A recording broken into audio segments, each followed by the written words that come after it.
Educational creativity চ্যানেলে সকলকে স্বাগত।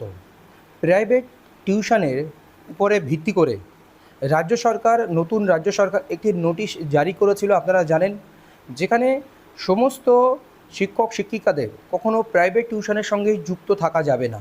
আপনারা দেখেছেন সেই বিষয়ে কী কী পদক্ষেপ রাজ্য সরকার নিজ স্তরে নিয়েছেন সেটাই আপনাদেরকে জানাবো। রাজ্য লেভেল থেকে তো একটি নোটিশ হয়েছিল, সেই নোটিশটা আমরা সকলেই দেখেছি, কিন্তু এ কার্যকারী কোথায়? সেই জন্য প্রত্যেকটি জেলা থেকে ডিপিএসসি বা জেলা এডুকেশন দপ্তর থেকে প্রত্যেকদের এসআইআর রেকর্ড পাঠানো হচ্ছে। প্রত্যেকটি টিচার তাদেরকে লেখা দিতে হবে বা ডিক্লারেশন দিতে হবে যে আমি প্রাইভেট টিউশনের জন্য কোনোভাবে এনগেজমেন্ট থাকছি না। সেই বিষয়ে একটা প্রোফর্মাও তৈরি করে দিচ্ছে ডিপিএসসি থেকে। সেই প্রোফর্মার উপরে ভিত্তি করে কিন্তু সেই লেখা প্রত্যেক শিক্ষক শিক্ষিকাকে জমা করতে হবে। তো চলুন আমরা পড়ে নিই। Declaration of non engagement in private tuition. এখানে টিচারের নাম দেখতে হবে, ইয়োর নেম, টিচারের নাম। ডু হিয়ার বাই ডিক্লেয়ার, আমি ডিক্লেয়ার করছি that I am not engaged and shall not engage myself in private tuition. আমি কোনোভাবে প্রাইভেট টিউশনের সঙ্গে এনগেজ নেই এবং পরবর্তীতে এনগেজ থাকবো না।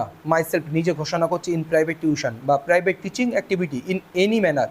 যে কোনো ক্ষেত্রে private teaching activity any manner, কোনো ম্যানারেই আমি যুক্ত থাকবো না। শুধু প্রাইভেট টিউশন নয়, private teaching activity in any manner, যে কোনো পরিস্থিতিতে whatsoever is in violation of existing act rule as per section 28 of right to children to free and compulsory education act 2009, যেটি সেকশন 28 আরটি অ্যাক্ট, যেটি right two children to free and compulsory education act 2009 অনুযায়ী রুলসকে কিন্তু violation করছে, সেটাই বলা হচ্ছে section 28 of RT act.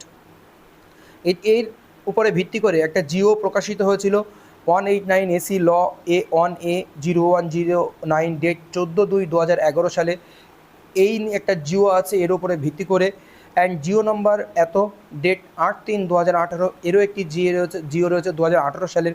সেই জিওর ওপর ভিত্তি করে এবং রাজ্য সরকার নতুন একটি নোটিশ জারি করেছিল এই উপরিক্ত সেকশন 28 এবং এই জিওগুলোর উপরে ভিত্তি করে। তো সেখানে ডেট দিয়ে এখানে দিতে হচ্ছে এবং সিগনেচার অফ দ্য টিচার, এইগুলো তথ্যগুলো জমা দিতে হচ্ছে। তো আরেকটি রয়েছে খবর, আরেকটি ডিপিএসসির, attention to all the HY self declaration.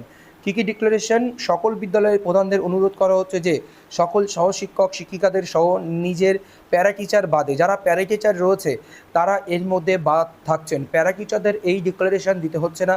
তার মানে প্যারা টিচাররা প্রাইভেট টিউশন বা যে কোনো ধরনের প্রাইভেট টিচিংয়ের কাজের সঙ্গে যুক্ত থাকতে পারেন। প্যারা টিচারদের এই ক্ষেত্রে সমস্যা নেই। কাছ থেকে সেলফ ডিক্লারেশন রিগার্ডিং নন ইনভলভমেন্ট ইনটু প্রাইভেট টিউশন টিউশনের ক্ষেত্রে নন ইনভলভমেন্ট থাকার জন্য ঘোষণাপত্র জমা দিতে হবে, যেটি আমরা লেখা বলছি। এই মর্মে ঘোষণাপত্র সংগ্রহ করে একসঙ্গে এসআইএস অফিসে জমা করবেন 11/6/2026 মধ্যে।